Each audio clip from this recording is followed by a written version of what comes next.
చేసుకుంటూ పోవాలి. పుణ్యం చేయాలా అంటే పరిశుద్ధమైన ఆత్మ ఉంటేనే పుణ్యం అవుతుంది. అందుకని దత్తప్ప మనకు అనుగ్రహం ఇచ్చారు. ఎలా ఇచ్చారు? గణగణమునకు పతి అయిన గణపతి దొరకు జయం జయం.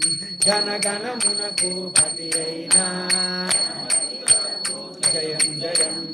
గణగణమునకు పతి అయిన గణపతి దొరకు జయం జయం. గణగణమునకు పతి అయిన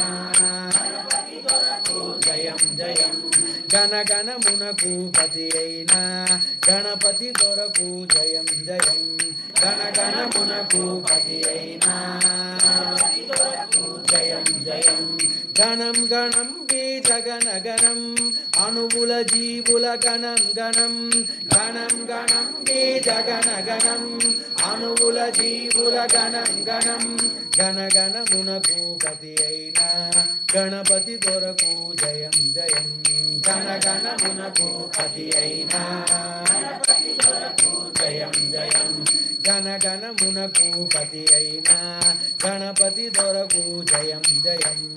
గణగణమునకు పతి అయిన